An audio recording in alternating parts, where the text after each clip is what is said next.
அத்தியாயம் 25. அப்படிப்பட்ட ஒரு சம்பவம் நடந்திருந்தா அதை எப்படி கண்டுபிடிக்க போறோம் பாஸ்? பத்ரிநாத் இருக்க பயமேன். பத்ரிநாத்தா? யார் பாஸ் அது? இன்னும் அரை மணி நேரத்துக்குள்ள அவரை நாம பார்க்க போறோம். நீயும் நானும் ரொம்ப நாளைக்கு முன்னாடி ஒரு கேஸ் விஷயமாய் அவரை மீட் பண்ணி இருக்கோம். அவர் யாருன்னு இப்ப புரியுது பாஸ். போன வருஷம் வரைக்கும் கல்பாக்கம் அணுமின் நிலையத்தில் electrical tester of commissioning engineer போஸ்டில் இருந்து பணியாற்றி ஓய்வு பெற்ற அதிகாரி தானே? அவரே தான். அவருக்கு இது விஷயமா என்ன தெரிஞ்சிருக்கும்னு நீங்க எதிர்பார்க்குறீங்க பாஸ்? விஷ்ணு, சமீபத்தில் அவர் எழுதின கதிரியக்க சிதைவு பற்றிய ஆர்டிக்கல் ஒன்றை வடநாட்டிலிருந்து வர ஃபியூச்சர் ஒண்டர் பத்திரிகையில் படித்தேன். அதில் அவர் சொல்லி இருந்த சில அப்நார்மல் விஷயங்கள் இப்ப நாம ஃபேஸ் பண்ணிட்டு இருக்கிற சம்பவங்களோடு பொருந்தி போகுது. அவர்கிட்ட இந்த விஷயத்தை கொண்டு போனா கேஸுக்கு உதவுற மாதிரி ஏதாவது பெட்டர் ஹோல்டிங் கிடைக்கலாம். பாஸ், நீங்க புள்ளிகள் வச்சுட்டா ஒரு கோலமாய் அது மாறுகிற வரைக்கும் விடமாட்டீங்கன்னு எனக்கு தெரியும். இப்ப அந்த பத்ரிநாத் எங்கே இருப்பார்? திருவான்மையூரில் 7 ஹெவன் அபார்ட்மெண்ட் ஜி பிளாக்கில் இருக்கார். இன்னும் 30 நிமிஷம் கழிச்சு அவர் முன்னாடி உட்கார்ந்துட்டு இருப்போம். Badrinath really patriotic person. அவர்கிட்ட பேசும்போது ஜாக்கிரதையா பேசணும். கேலி கிண்டல்னு எதுவும் இருக்கக்கூடாது. நீங்க சொல்ல வர விஷயம் என்னன்னு தெரியுது பாஸ். நீங்க அவர்கிட்ட பேசும்போது நான் வாயை திறக்க கூடாது, அதுதானே? அதேதான். இந்த நிமிஷத்திலிருந்து நான் மௌன விரதம் பாஸ். விவேக் சொன்னபடி சரியாய் 30 நிமிடம் கழித்து பத்ரிநாத்தின் அபார்ட்மெண்டில் அவருக்கு முன்பாய் உட்கார்ந்திருந்தார்கள். பத்ரிநாத் 60 வயதை கடந்திருந்தாலும் ஒரு இளைஞனை போல் சுறுசுறுப்பாய் இருந்தார். விவேக்கை பார்த்ததும் ஆச்சரியப்பட்டு அந்த கேள்வியை கேட்டார். என்ன விவேக், உங்களுக்கு மட்டும் வயசாகாதா? என்னைக்கு பார்த்தாலும் ஒரே மாதிரியா இருக்கீங்க. அதுக்கு ஒரு காயகல்பம் சாப்பிடுறேன் சார். காயகல்பமா? ஆமா சார். அந்த காயகல்பத்தோட பேரு சந்தோஷம்.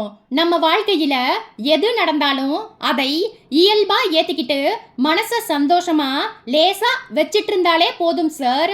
30க்கு மேல வயசு ஏறவே ஏறாது. பத்ரிநாத் சிரித்தார்.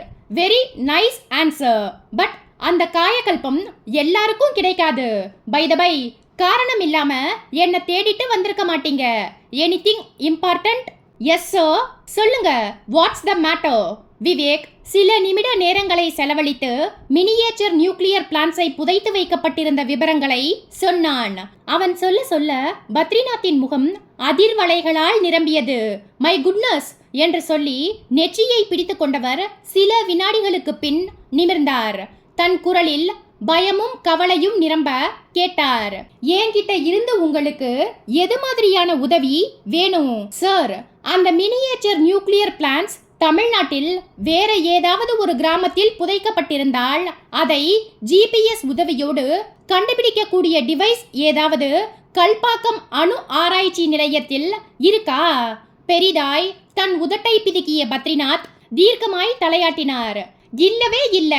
ஆனா புதைக்கப்பட்ட இடம் தெரிஞ்சா அந்த இடத்துக்கு போய் இ ஃபைண்டர் கருவி மூலமா லொகேட் பண்ணலாம். தமிழ்நாட்டுல வேற ஏதாவது சில இடங்களில் மினியேச்சர் நியூக்ளியர் பிளான்ஸ் புதைக்கப்பட்டிருக்கலாம்னு நினைக்கிறீங்களா விவேக்? Yes sir. பல வினாடிகள் மௌனமாயிருந்த பத்ரிநாத் நிமிர்ந்து விவேக்கை ஒரு தீவிர பார்வையோடு ஏறிட்டார். இதுல இருக்கிற இன்னொரு விஷயத்தை நோட் பண்ணீங்களா? என்ன சார்? அந்த பிராஸ்தட்டிக் தலை, இது ஒரு வகை கனிமத்தால் செய்யப்பட்ட செயற்கை மனித தலை. இந்த செயற்கை மனித தலைக்குள் மினியேச்சர் நியூக்ளியர் பிளான்ஸை வைத்து புதைக்க வேண்டிய அவசியம் என்ன? அதுவும் ஒரு புதிரான விஷயம்தான் சார். விவேக், உங்களுக்கு டாக்டர் ருத்ரபதியை தெரியுமா? தெரியாது சார். நானும் அவரும் லயன்ஸ் கிளப் மெம்பர்ஸ். அதிக பழக்கமில்லை. ஏதாவது ஒரு சந்தர்ப்பத்தில் பேசிக்குவோம். அவர் ஒரு மூளை நரம்பியல் டாக்டர். சில மாதங்களுக்கு முன்னால் லயன்ஸ் கிளப் சார்பாய் ஒரு விழிப்புணர்வு மருத்துவ முகாமில் அவர் பேசினார். 2 வீலர்களில் பயணிப்பவர்கள் ஹெல்மெட்டை பயன்படுத்தாத காரணத்தால் விபத்தில் சிக்கி தலையில் அடிபட்டு மூளைச்சாவு நிலைக்கு போய்விடுகிறார்கள். அதன் பிறகு அவர்களின் உடல் உறுப்புகள் அகற்றப்பட்டு தேவைப்படும் சிலருக்கு தானமாக வழங்கப்படுகின்றன. இனி வரும் எதிர்காலங்களில் மூளைச்சாவு அடைந்த ஒரு நபர் உயிர் பிழைக்க பிராஸ்தட்டிக் ஹெட்ஸ் எனப்படும் செயற்கை தலைகள் பயன்பட போகின்றன. வெளிநாடுகளில் ஜப்பான், ஜெர்மனி போன்ற நாடுகள் அந்த தலைகளை தயாரிக்கும் பணியில் ஈடுபட்டுள்ளனர்னு அந்த விழிப்புணர்வு முகாமில் டாக்டர் ருத்ரபதி பேசினார். விவேக் இடையில் குறுக்கிட்டான். அந்த டாக்டர் ருத்ரபதிக்கு பிராஸ்தட்டிக் தலைகள் பத்தின தகவல்கள் தெரிஞ்சிருக்கும்னு சொல்றீங்க இல்லையா சார்? அதேதான். நான் இப்ப அவர்கிட்ட பேசி நீங்க அவரை மீட் பண்றதுக்கு ஒரு அப்பாயின்மெண்ட்டை வாங்கி தரேன். பத்ரிநாத் சொல்லிக்கொண்டே தன்னுடைய செல்போனை எடுக்க முயல விவேக் தடுத்தான். அப்பாயின்மெண்ட் வேண்டாம் சார், டாக்டரோட வீட்டு அட்ரஸ் கொடுங்க, நேரடியாவே நாங்க போய் பார்த்துடுறோம். டாக்டர் ருத்ரபதியும் டாக்டர் வெற்றிவேலும் நர்ஸ் சாந்தியை பின்தொடர்ந்து வேக வேகமாய் போனார்கள். டாக்டர் வெற்றிவேல் நடந்து கொண்டே சாந்தியிடம் கேட்டார். சாந்தி, அந்த முத்துமாணிக்கம் குடிபோதையில் கத்தி ரகல பண்ணினத யாரும் பார்த்துடலையே? இல்ல டாக்டர், மத்த நர்ஸ்கள் யாருக்கும் தெரியாது டாக்டர். நான் அவன்கிட்ட எவ்வளவோ இதமா பேசி பார்த்தேன். நான் சொன்னதையெல்லாம் அவன் காதுலயே போட்டுக்கல. டாக்டரை கூப்பிடு, என்னோட நாகஜோதிய உடனே பார்க்கணும், இல்லைன்னா நான் போலீஸ்ல போய் கம்ப்ளைண்ட் பண்ணிடுவேன்னு மிரட்ட ஆரம்பிச்சிட்டான். அதனாலதான் நான் உங்ககிட்ட வந்தேன். அடுத்த ஒரு நிமிட நடையில் ஐசி யூனிட் வந்தது. கதவுக்கு பக்கத்தில் இருந்த சுவரில் சாய்ந்தபடி அந்த முத்துமாணிக்கம் கை கால்களையும் பரப்பிக்கொண்டு உட்கார்ந்திருந்தான். டாக்டர் வெற்றிவேல் சுற்றும் முற்றும் பார்த்தபடி அவன் அருகே போய் குனிந்து அவன் தோளை தொட்டார். இதோ பார் முத்துமாணிக்கம், நீ இப்படியெல்லாம் என்று பேச ஆரம்பித்தவர் சட்டென்று முகம் மாறினார். சுவரில் சாய்ந்திருந்த முத்துமாணிக்கம் கண்கள் ஒரே திசையை பார்த்தபடி வெறித்த நிலையில் தெரிந்தது. வெற்றிவேல் வியர்வை முகமாய் நிமிர்ந்தார். குரலை தாழ்த்தினார். ருத்ரா, என்ன வெற்றி, ஆள் போயிட்டான் போலிருக்கே, என்ன சொல்ற? நீயே பாரு. அவர் நாடி பிடித்து பார்த்தார். உடம்பில் உயிர் இல்லை என்பது உடனே தெரிந்தது. ருத்ரபதியின் முகம் கலவரமானது. எப்படி திடீர்னு தெரியலையே. பார்த்து கொண்டிருந்த நர்ஸ் சாந்தி பதட்டமானாள். 5 நிமிஷத்துக்கு முன்னாடி நல்லா பேசிட்டு இருந்தான் டாக்டர். குடிச்சிருந்தாலும் தெளிவா பேசினா. லிக்கர் கன்சியூமிங் கொஞ்சம் அதிகப்படியா இருந்து ஓவர் எமோஷன் காரணமா ஹார்ட் அட்டாக் ஏற்பட்டு மரணம் சம்பவித்திருக்கலாம். சொல்லிக்கொண்டே டாக்டர் வெற்றிவேல் சுற்றும் முற்றும் பார்த்தார். இப்ப இவனை என்ன பண்றது ருத்ரா? போலீஸுக்கும் இன்ஃபார்ம் பண்ண முடியாது. போலீஸ் இதில் இன்வால்வ் ஆயிட்டா நாம அவங்களுக்கு எல்லா விஷயங்களையும் சொல்ல வேண்டி இருக்கும். நாகஜோதி மேட்டரையும் மறைக்க முடியாது. ருத்ரபதி கனமான கவலை குரலில் சொல்லிக் கொண்டிருக்கும் போதே டாக்டர் வெற்றிவேலின் செல்போன் வைப்ரேஷனில் அதிர்ந்தது. கை நடுக்கத்தோடு செல்போனை எடுத்து பார்த்தார். ஹாஸ்பிட்டல் ரிசப்ஷனிஸ்ட் கூப்பிட்டு கொண்டிருந்தார். செல்போனை இடது காதுக்கு கொடுத்து சொல்லுமா என்றார். டாக்டர் ருத்ரபதி வீட்டுக்கு கிளம்பிட்டாரா? இல்ல இன்னும் நம்ம ஹாஸ்பிட்டலில் தான் இருக்காரா? இங்கேதான் இருக்கார். ஏமா, என்ன விஷயம்? அவரை பார்க்கறதுக்காக கிரைம் பிரான்ச்சில் இருந்து வந்திருக்காங்க mister Vivek and mister Vishnu. அத்தியாயம் 26. டாக்டர் வெற்றிவேலின் நெற்றிப்பரப்பு ஒரு மெலிதான வியர்வை பூச்சுக்கு உட்பட்டது. சற்றே குரல் நடுங்க செல்போனில் பேசினார். நீ என்னம்மா சொல்ற? விவேக், விஷ்ணு வந்திருக்காங்களா? ஆமா டாக்டர். எதுக்காக அவரை பார்க்கணும்னு நீ கேட்கலையா? கேட்டேன் டாக்டர், ஒரு கிளாரிஃபிகேஷன் சொன்னாங்க. சரி, இப்போ எங்க இருக்காங்க அவங்க? ரிசப்ஷன்ல வெயிட் பண்ணிட்டு இருக்காங்க டாக்டர். இப்ப ஒரு 10 நிமிஷத்துக்குள்ள வந்துடுறோம்னு சொல்லு. Yes doctor. மறுமுனையில் ரிசப்ஷனிஸ்ட் சொல்லிவிட்டு ரிசீவரை வைத்துவிட வெற்றிவேலும் செல்போனை அணைத்துவிட்டு பக்கத்தில் குழப்பமாய் நின்றிருந்த ருத்ரபதியை ஏறிட்டார். ருத்ரா, பிரச்சனை பெருசாகும் போலிருக்கே. ஏன், என்னாச்சு? உன்னை பார்த்து பேச கிரைம் பிரான்ச்சில் இருந்து விவேக், விஷ்ணுன்னு 2 ஆபீசர்ஸ் இந்த ஹாஸ்பிட்டலுக்கு வந்து ரிசப்ஷன்ல வெயிட் பண்ணிட்டு இருக்காங்களாம். ருத்ரபதி கலவரமானார். எதுக்கு தெரியலையே. நான் இங்க இருக்கிறது அவங்களுக்கு எப்படி தெரிஞ்சது? இதோ பார் ருத்ரா, நீயும் நானும் மாறி மாறி பேசிட்டு இருக்கிறதுல ஒரு பிரயோஜனமும் கிடையாது. விஷயம் என்னன்னு நீ அவங்க கிட்ட தான் கேட்கணும். அவங்க இப்போ ரிசப்ஷன்ல வெயிட் பண்ணிட்டு இருக்காங்க. நீ போய் பார்த்து பேசிட்டு. நான் இந்த முத்துமாணிக்கத்தோட பாடியை ஃப்ரீசர் ரூமுக்கு கொண்டு போய் வச்சுட்டு வந்துடுறேன் என்று சொன்ன வெற்றிவேல் நர்ஸ் சாந்தியிடம் திரும்பினார். நீ போய் ஒரு வீல் சேரை கொண்டாமா. விஷயம் யாருக்கும் தெரியக்கூடாது. வீல் சேர்ல முத்துமாணிக்கத்தோட பாடியை யாரும் சந்தேகப்படாத வகையில் ஃப்ரீசர் ரூமுக்கு கொண்டு போயிடலாம். நர்ஸ் சாந்தி வியர்வை வழியும் முகத்தோடு தலையாட்டி விட்டு வேகமாய் அங்கிருந்து நகர்ந்தாள். ருத்ரபதி வெற்றிவேலின் கையை மெல்ல பற்றினார். வெற்றி, அந்த கிரைம் பிரான்ச் ஆட்கள் எதுக்காக வந்திருப்பாங்களோன்னு ஒரே டென்ஷனா இருக்கு. எதுக்கு வந்திருந்தாலும் நீ அதை ஃபேஸ் பண்ணித்தான் ஆகணும் ருத்ரா. உள்ளுக்குள்ள எவ்வளவு டென்ஷன் இருந்தாலும் அத வெளிக்காட்டிக்காம அவங்க கிட்ட பேசு. ருத்ரபதி குரலை தாழ்த்தினார். நீயும் என் கூட வரலாம்ல வெற்றி? என்ன ருத்ரா, நான் இப்போ எப்பேற்பட்ட நிலைமையில் இருக்கேன்னு உனக்கு தெரியாதா? நானும் உன் கூட வந்துட்டா இங்க செத்து கிடக்கிற முத்துமாணிக்கத்தோட பாடிய என்ன பண்றது? நானும் நர்ஸ் சாந்தியும் பாடியை ஃப்ரீசர் ரூமுக்கு கொண்டு போய் மறைவாய் வச்சிருந்து இன்னைக்கு ராத்திரிக்குள்ள டிஸ்போஸ் பண்ண வேண்டாமா? ருத்ரபதி பெருமூச்சு விட்டார். இட்ஸ் ஓகே, உன்னோட நிலைமை எனக்கு புரியுது வெற்றி. நானே போய் அவங்கள பாக்குறேன். சொல்லிக்கொண்டே நகர முயன்றவரை வெற்றிவேல் நிறுத்தினார். ஒரு நிமிஷம் ருத்ரா, வந்திருக்கவங்க போலீஸ் ஆபீசர் ரேங்க் கிடையாது, கிரைம் பிரான்ச் ஆபீசர்ஸ். பார்த்து அவங்களை ஹேண்டில் பண்ணணும். முதல்ல அவங்கள பேச விடு, அப்புறம் நீ பேசு. ருத்ரபதி தலையசைத்து விட்டு ஹாஸ்பிட்டலின் ரிசப்ஷனை நோக்கி போனார். 2 நிமிட நடையில் ரிசப்ஷன் வந்தது. LED டிவியில் கார்ட்டூன் பார்த்து கொண்டிருந்த விவேக்கும் விஷ்ணுவும் ருத்ரபதியை பார்வையில் வாங்கியதும் எழுந்தார்கள். விவேக் தயக்க குரலில் கேட்டான், doctor Rudrapathi? Yes, we are coming from CBI. Sorry for troubling you doctor. Rudrapathi வலிய புன்னகைத்தார். No problem. நீங்க என்ன பார்க்க வந்ததா ரிசப்ஷனில் இருந்து தகவல் வந்தது. For what purpose you have come here? ஒரு ஸ்மால் கிளாரிஃபிகேஷன் ப்ளீஸ். ருத்ரபதி சோஃபாக்களை காட்ட உட்கார்ந்தார்கள். பதட்டத்தை சிறிதும் காட்டிக்கொள்ளாமல் கேட்டார். மிஸ்டர் விவேக், இப்போ கேளுங்க. டாக்டர், நீங்க ஒரு மூளை நரம்பியல் டாக்டர் என்ற விபரத்தை கல்பாக்கம் அணுமின் நிலையத்தில் வேலை பார்த்து ஓய்வு பெற்ற பத்ரிநாத் மூலமா தெரிஞ்சுக்கிட்டோம். அவர்தான் அட்ரஸ் கொடுத்தார். உங்களை பார்க்க உங்க ஹாஸ்பிட்டலுக்கு போனோம். நீங்க அங்க இல்ல. ஆனா உங்க ஹாஸ்பிட்டல் PRO நீங்க டாக்டர் வெற்றிவேல் ஹாஸ்பிட்டலுக்கு போயிருக்கலாம்னு சொன்னார். அதான் இங்கே புறப்பட்டு வந்தோம். ஏதோ ஸ்மால் கிளாரிஃபிகேஷன் சொன்னீங்க. எஸ், அது என்ன? பிராஸ்தட்டிக் ஹெட்ஸ். ருத்ரபதி தன் இதயத்தின் மைய பகுதியில் ஒரு சின்ன நிலநடுக்கத்தை உணர்ந்தாலும் அது தன் முகத்தில் எதிரொலிக்காதபடி பார்த்து கொண்டார். தயக்கமில்லாமல் பேசினார். பிராஸ்தட்டிக் ஹெட்ஸ்ங்கிறது செயற்கையான மனித தலைகள். மருத்துவ துறையில் இது ஒரு வகையான வளர்ச்சி.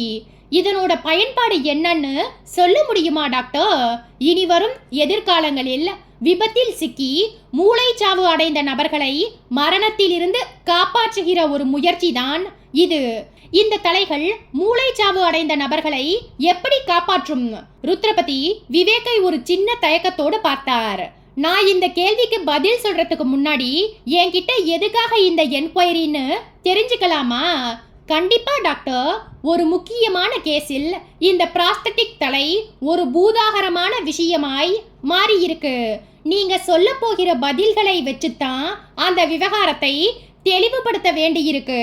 Please answer my questions, then I will clarify your doubts. Yes, proceed. Thank you doctor. Prosthetic தலைகள் பிரெயின் டெத் ஸ்டேஜுக்கு போயிட்ட நபர்களை எப்படி உயிர் பிழைக்க வைக்கும்? அப்படி யாராவது உயிர் பிழைச்சிருக்காங்களா? இல்ல, இது ஒரு ஆரம்ப கட்ட சோதனை தான். அதுவும் வெளிநாட்டுல தான் செய்யப்பட்டிருக்கு. இந்தியாவுல இதுவரை செய்யப்பட்டதா தகவல் இல்ல. நீங்க அந்த பிராஸ்தட்டிக் தலையை பார்த்திருக்கீங்களா? பார்த்திருக்கேன். எங்க? நைஜீரியாவில் நடைபெற்ற ஒரு மெடிக்கல் செமினார்ல. அந்த தலையோட சிறப்பம்சம் என்னன்னு சொல்ல முடியுமா டாக்டர்? தாராளமா. செயற்கையாய் சிரித்த ருத்ரபதி தொடர்ந்து பேச ஆரம்பித்தார். பொதுவாக பிராஸ்தட்டிக் தலைகள் சைலாஸ்டிக் ஜெல்லுன்னு சொல்லப்படுற ஒரு வகை ஜெல்லால் தயாரிக்கப்பட்டு கடினமாக்கப்பட்டது. அந்த தலைக்குள்ள மூளை போன்ற அமைப்பும் பயோ பிளாஸ்டிக்கால் செய்யப்பட்டு அதுக்குள்ள சென்சார்கள் பொருத்தப்பட்டு பயன்பாட்டுக்கு வருவது. இந்த பிராஸ்தட்டிக் தலையை மூளைச்சாவு அடைந்த ஒரு நபரின் தலையில் பொருத்தப்படுவதின் மூலமாய் அவருடைய இறந்து போன நியூரான் செல்களை மறுபடியும் உயிர்ப்பான நிலைமைக்கு கொண்டு வர முடியும் என்பது இன்னைக்கு இருக்கிற மருத்துவ விஞ்ஞானத்தோட நம்பிக்கை. அது மாதிரி யாராவது மூளைச்சாவு நிலைமையிலிருந்து மீண்டு வந்திருக்காங்களா டாக்டர்? எனக்கு தெரிஞ்சு இது வரைக்கும் யாரும் இல்ல. இந்தியாவில் இது மாதிரியான சோதனைகளை எந்த டாக்டராவது செஞ்சு பார்த்த விவரம் உங்களுக்கு தெரியுமா? தெரியாது. டாக்டர், இப்ப நீங்க சொன்னதெல்லாம் பொய் கலக்காத உண்மையான தகவல்கள் தானே. நான் எதுக்காக பொய் சொல்லணும்? சாரி டாக்டர், உங்களை கோபப்படுத்துறதுக்காக நான் இந்த கேள்வியை கேட்கல. நீங்க இப்ப சொன்ன பிராஸ்தட்டிக் தலை விவகாரத்துக்கும் நான் இப்போ உங்களுக்கு காட்ட போற ஒரு வீடியோ விவகாரத்துக்கும் இடையில் எவ்வளவு பெரிய வித்தியாசம் இருக்குன்னு நீங்களே பாருங்க. சொன்ன விவேக் விஷ்ணுவை பார்க்க அவன் தன் கையில் இருந்த செல்போனை உயிர்ப்பித்து வாட்ஸ்அப் ஆப்ஷனுக்கு போய் அந்த வீடியோ காட்சியை கிளிக் செய்து டாக்டரிடம் செல்போனை நீட்டினான். இத பாருங்க டாக்டர். ருத்ரபதி வாங்கி பார்த்தார். செல்போன் திரையில் வீடியோ காட்சி ஓடியது. இருட்டின் பின்னணியில் 2 பேர் பைக்கில் இருந்து இறங்கி வந்து செடிகள் அடர்ந்த பகுதியில் குழி தோண்டுவதும் அந்த குழிக்குள் ஒருவன் பையில் இருந்து எடுத்த செயற்கை தலையை போட்டு மூடுவதும் ருத்ரபதியின் பார்வைக்கு கிடைக்க அவர் முகம் மாறி நிமிர்ந்தார். விவேக்கிடம் கேட்டார், யார் இவங்க? தெரியல. இதை வீடியோவா எடுத்தது யாரு? கைலாஷ்னு ஒரு நார்த் இந்தியன் பத்திரிகை ரிப்போர்ட்டர். இவங்க யாருன்னு அந்த ரிப்போர்ட்டர் கிட்ட கேட்க வேண்டியது தானே. அந்த ரிப்போர்ட்டர் இப்போ உயிரோட இல்ல. குழி தோண்டி தலையை புதைச்சவங்க ரிப்போர்ட்டரை கொலை பண்ணிட்டு தப்பிச்சிட்டாங்க. இது எப்போ நடந்தது? 4 நாட்களுக்கு முன்னாடி. இதுல விசாரணை பண்ண என்கிட்ட என்ன இருக்கு? Is there any reason to enquire me? Certainly doctor. என்ன ரீசன்? டாக்டர், இந்த பிராஸ்தட்டிக் தலையும் அதற்குள் இருக்கிற மூளை பாகமும் பிரைன் டெத் நிலைமைக்கு போய்விட்ட நபர்களை காப்பாற்றுவதற்காக கண்டுபிடிக்கப்பட்ட ஒரு டிவைஸ்னு சொன்னீங்க. ஆமா, யாரோ 2 பேர் ஒரு ராத்திரி நேரத்துல ஒதுக்குப்புறமான இடத்தில் அதை புதைச்சி வைக்க வேண்டிய அவசியம் என்ன? எனக்கு தெரியல. உண்மையிலேயே உங்களுக்கு தெரியாதா டாக்டர்? தெரியாது. நீங்க நினைக்கிற மாதிரி அது பிராஸ்தட்டிக் தலை கிடையாது. அப்புறம் அது மினியேச்சர் அட்டாமிக் பவர் ஸ்டேஷன். தமிழில் சொல்லணும்னா அது ஒரு மினி அணு உலை. டாக்டர் ருத்ரபதி வியப்பில் உறைந்து போனவராய் விவேக்கையே பார்த்தார். அதே வினாடி ருத்ரபதியின் செல்போன் ரிங்டோனை வெளியிட்டது. எடுத்து அழைப்பது யார் என்று பார்த்தார். மறுமுனையில் ஹரி கூப்பிட்டு கொண்டிருந்தான். அத்தியாயம் 27. செல்போனில் மறுமுனையில் தன்னுடைய உதவியாளர் ஹரி அழைப்பதை பார்த்த டாக்டர் ருத்ரபதி போனை அட்டன் பண்ணாமல் மௌனமாய் பார்த்து கொண்டிருக்க விவேக் சொன்னான், நோ ப்ராப்ளம் டாக்டர், நீங்க போனை அட்டன் பண்ணுங்க, நாம அப்புறமா கூட பேசலாம். ருத்ரபதி சற்றே தயக்கத்தோடு செல்போனை எடுத்து காதுக்கு ஒற்றினார். சொல்லு டாக்டர், நான் ஹரி. மறுமுனையில் குரல் பதட்டமாய் கேட்டது. தெரியுது, சொல்லு. டாக்டர், நான் உடனடியா உங்களை பார்க்கணும். உன்னோட வாய்ஸ் பிரேக் ஆகுது. ஒரு நிமிஷம் இரு, நான் ஜன்னல் பக்கமா வந்து பேசுறேன், சொன்ன டாக்டர் ருத்ரபதி செல்போனை தாழ்த்தி கொண்டு விவேக்கை பார்த்தார். டவர் இங்கே சரியா கிடைக்கல.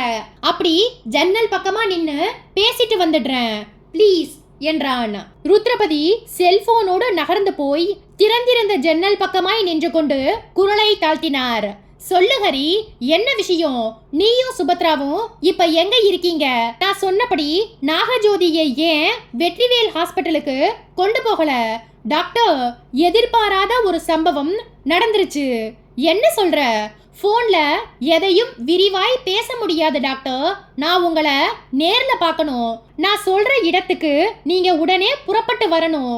உடனே புறப்பட்டு வர முடியாது ஹரி. நீ எனக்கு 1 மணி நேரம் கழிச்சு போன் பண்ணு. சுபத்ரா உனக்கு பக்கத்துல இருக்காளா? இல்ல டாக்டர், இது ஒரு பெரிய விவகாரம். நான் எல்லாத்தையும் நேர்ல தான் சொல்லணும். போன்ல எதுவும் வேண்டாம். நான் சரியா 1 மணி நேரம் கழிச்சு உங்களுக்கு போன் பண்றேன். மறுமுனையில் ஹரி செல்போனை அணைத்துவிட டாக்டரும் செல்போனை இருள் படிந்த முகத்தோடு அணைத்துவிட்டு விவேக்கிடம் வந்தார். சாரி, நாம ஏதோ ஒரு முக்கியமான விஷயத்தை பற்றி பேசிட்டு இருந்தோம். நடுவுல தேவையில்லாத ஒரு phone call. No problem doctor. சில நேரங்களில் அது மாதிரியான ஃபோன் கால்களை நாம் தவிர்க்க முடியாது.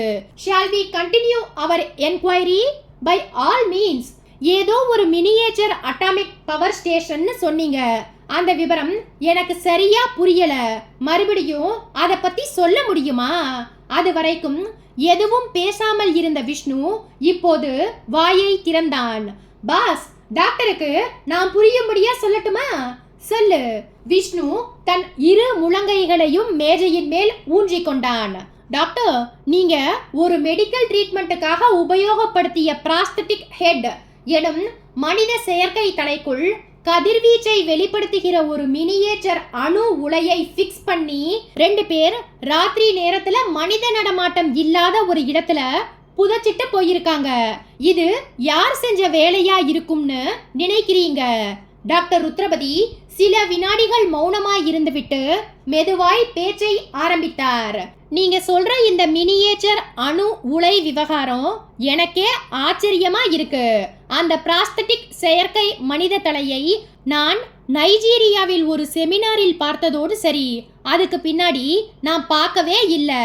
டாக்டர், இப்படிப்பட்ட மினியேச்சர் அணு உலைகள் பூமியில் புதைக்கப்பட்டால் அடுத்த 10 ஆண்டுகளில் நாட்டின் பெரும் பகுதிகள் பாலைவனமாய் மாறக்கூடிய அபாயம் இருக்கிறது. இது மாதிரியான ஒரு விபரீத செயலுக்கு காரணமான நபர்கள் யாருங்கிறதை கண்டுபிடிக்க வேண்டிய கட்டாயமும் ஏற்பட்டுள்ளது. இந்த விஷயத்தில் உங்களுடைய ஒத்துழைப்பும் உதவியும் எங்களுக்கு வேண்டும். Will you? Certainly. பட் எந்த வகையில் நான் உங்களுக்கு உதவி செய்ய முடியும்னு நினைக்கிறீங்க? மூளைச்சாவு நிலைக்கு போய்விட்ட ஒரு நபரை காப்பாற்றும் முயற்சியின் ஒரு கண்டுபிடிப்பு தான் பிராஸ்தட்டிக் தலைன்னு சொன்னீங்க. ஆமா, அந்த தலையை முதலாய் நைஜீரியாவில் நடந்த ஒரு செமினாரில் பார்த்ததா சொன்னீங்க. அதுக்கப்புறம் இந்தியாவில் நடந்த ஏதாவது ஒரு மெடிக்கல் செமினாரில் அந்த பிராஸ்தட்டிக் தலையை பார்த்தீங்களா? இல்ல. அந்த பிராஸ்தட்டிக் தலை இந்தியாவுக்குள் வந்திருந்தா வேற யார் மூலமாக, எந்த வழியாக வந்திருக்கும்னு நினைக்கிறீங்க? ருத்ரபதி அனலாய் பெருமூச்சொன்றை விட்டார். இந்த கேள்விக்கு என்னால எப்படி பதில் சொல்ல முடியும்? விஞ்ஞானமும் மருத்துவமும் எந்த வேகத்துல வளருதோ அந்த வேகத்துல தான் தீவிரவாதமும் வளரும். ஒரு நல்ல மருத்துவ நோக்கத்துக்காக கண்டுபிடிக்கப்பட்ட பிராஸ்தட்டிக் ஹெட் என்று சொல்லப்படுகிற ஒரு மருத்துவ டிவைஸை நாசக்கார காரியத்துக்கு யாரோ பயன்படுத்தி இருக்காங்க. அந்த யாரோ யாருங்கிறது உங்களுக்கு எப்படி தெரியாதோ அதே மாதிரி தான் எனக்கும் தெரியாது. ஆனா உங்களுக்கு என்னால ஒரு உதவியை மட்டும் செய்ய முடியும். என்ன அது? சொல்லுங்க டாக்டர். அந்த பிராஸ்தட்டிக் தலைகளை தயாரிக்கிற முக்கியமான நாடு நைஜீரியா. அந்த நாட்டில் இருக்கிற மெடிக்கல் மிராக்கிள்ஸ் என்கிற ஒரு கம்பெனி தான் பல மருத்துவ உபகரணங்களோடு இந்த பிராஸ்தட்டிக் தலையையும் தயாரிக்கிற பணியில் ஈடுபட்டிருக்காங்க. அந்த இடத்தில் இருந்து இன்டர்போல் மூலமா ஒரு என்கொயரியை ஆரம்பித்தால்தான் இந்த விபரீதத்துக்கு விதை போட்டவர்கள் யாரு என்கிற உண்மை தெரிய வரும். உங்க இமெயில் ஐடி கொடுத்தா நான் அடுத்த 1 மணி நேரத்துக்குள்ள அந்த மெடிக்கல் மிராக்கிள்ஸ் கம்பெனியை பற்றிய எல்லா விவரங்களையும் அனுப்பி வைக்கிறேன். சோ உங்களுக்கு எந்த ஒரு விவரமும் தெரியாது. விவேக் எழுந்து கொண்டான். It's okay doctor, this is my visiting card. அதுல என்னோட இமெயில் ஐடி இருக்கு. அந்த நைஜீரியா மெடிக்கல் மிராக்கிள்ஸ் கம்பெனி பற்றிய விவரங்களை எனக்கு உடனடியா அனுப்பி வையுங்க. ஷியோர். அடுத்த 1 மணி நேரத்துக்குள்ள உங்க மெயிலுக்கு அந்த தகவல்கள் வந்து சேர்ந்திருக்கும். Thank you doctor. விவேக்கும் விஷ்ணுவும் விடை பெற்று கொண்டு ஆஸ்பத்திரியிலிருந்து வெளியேறும் வரை பார்த்து கொண்டிருந்த டாக்டர் ருத்ரபதி உடம்பும் மனசும் தளர்ந்து போனவராய் ஆஸ்பத்திரியின் அந்த நீளமான வராந்தாவில் நடந்தார். பாதி தூரத்தை கடந்திருந்த போது டாக்டர் வெற்றிவேல் எதிர்பட்டார். என்ன ருத்ரா, என்னாச்சு? அந்த கிரைம் பிரான்ச் பீப்புள் இன்னும் இருக்காங்களா இல்ல போயிட்டாங்களா? போயிட்டாங்க. எதுக்கு வந்திருந்தாங்க? சொல்றேன். முதல்ல உன்னோட ரூமுக்கு போயிடலாம். பை த பை, அந்த முத்துமாணிக்கத்தோட பாடி இப்போ எங்க? ஆஸ்பத்திரியில் இருக்கிற ஃப்ரீசர் கண்டெய்னருக்கு கொண்டு போய் ப்ரிசர்வ் பண்ணியாச்சு. நாளைக்கு காலையில பொழுது விடியறதுக்குள்ள பாடியை டிஸ்போஸ் பண்ணணும். எப்படி டிஸ்போஸ் பண்ண போற? யோசிக்கணும். நர்ஸ் சாந்தி இந்த விஷயத்தை வெளியே யார்கிட்டையும் சொல்ல மாட்டாளே. சாந்தி ஒரு ஸ்டீல் லாக்கர் மாதிரி இந்த ஹாஸ்பிட்டல்ல 15 வருஷமா இருக்கா. அவளுக்கு எந்த ஒரு ரகசியம் தெரிஞ்சாலும் சரி, அது ஒன் வே டிராபிக் தான். அவளை பத்தி நீ கவலைப்படாத. இருவரும் பேசிக்கொண்டே வராண்டாவில் நடந்து அறைக்குள் நுழைந்தார்கள். ருத்ரபதி மினரல் வாட்டர் பாட்டிலை எடுத்து ஒரு வாய் தண்ணீரை பருகிவிட்டு நாற்காலியில் தளர்ந்து போய் காற்று போன ஒரு டயர் டியூபை போல மடங்கி உட்கார வெற்றிவேல் கேட்டார், என்ன ருத்ரா, படு அப்செட்ல இருக்க? அந்த கிரைம் பிரான்ச் பீப்புள் எதுக்காக உன்னை என்கொயரி பண்ண வந்தாங்க? அதை சொல்லு முதல்ல. வெற்றி, நீ அடிக்கடி ஒரு விஷயமாய் என்னை வான் பண்ணிட்டு இருப்பியே, அந்த விஷயம் இப்போ ஒரு விபரீதமா மாறி இருக்கு. ருத்ரபதி சில நிமிடங்களை செலவழித்து விவேக் விஷ்ணு சொன்னவற்றை கோர்வையாய் சொல்லி முடித்தார். எல்லாவற்றையும் மௌனமாய் கேட்டு முடித்த வெற்றிவேல் கண்களில் கோபச்சிவப்பு பரவ ருத்ரபதியை ஏறிட்டார். வார்த்தைகளில் அனல் பறந்தது. எனக்கு தெரியும் ருத்ரா, மருத்துவ சட்ட விதிகளுக்கு உட்படாம ஒரு விஷயத்தை நாம பண்ணும்போது அது வேற ஒரு விபரீத விஷயமாய் மாறும்னு எனக்கு நல்லாவே தெரியும். Prosthetic head, brain death treatment, deep brain stimulation, இது மாதிரியான போதைகள் எல்லாம் வேண்டாம்னு நான் சொன்னேன். நீ கேட்கல. அந்த சோதனைகள் வெற்றி பெற்றால் பெரிய அளவில் பேசப்படுவோம்னு நீ சொன்னத நானும் நம்பினேன். என்னோட ஹாஸ்பிட்டலில் மூளைச்சாவு அடைஞ்ச நபர்களை உன்னோட ரிசர்ச் லேபுக்கு அனுப்பி வச்சேன். யாருக்கும் தெரியாதுன்னு நீ சொன்ன. ஆனா அந்த போலீஸ் இன்ஸ்பெக்டர் மார்த்தாண்டம் முதலில் இந்த பிராஸ்தட்டிக் ஹெட் விஷயத்தை ஸ்மெல் பண்ணி போன்ல பேசி மிரட்டி இருக்கார். விஷயத்தை வெளியே சொல்லாம இருக்கிறதுக்காக அந்த ஆள் என்ன டிமாண்ட் பண்ண போறாருன்னு தெரியல. இதுக்கு நடுவுல இப்படி ஒரு பிரச்சனை. இதெல்லாம் உனக்கும் எனக்கும் தேவையா ருத்ரா? வெற்றி, நீ ஒரு விஷயத்த புரிஞ்சுக்கணும். என்ன? மூளைச்சாவு மரணங்கள் எதிர்காலத்தில் இருக்கக்கூடாது என்கிற நல்ல நோக்கத்திற்காகத்தான் மருத்துவ விதிமுறைகளை மீறி பிராஸ்தட்டிக் ஹெட் ஆராய்ச்சியை நாம ஸ்டார்ட் பண்ணோம். ஆனா வேற யாரோ இந்த பிராஸ்தட்டிக் ஹெட்டுக்குள்ள மினியேச்சர் நியூக்ளியர் பிளான்ஸை பொருத்தி பூமிக்குள்ள புதைக்கிற விபரீதமான காரியத்தை பண்ணிட்டு இருக்காங்க.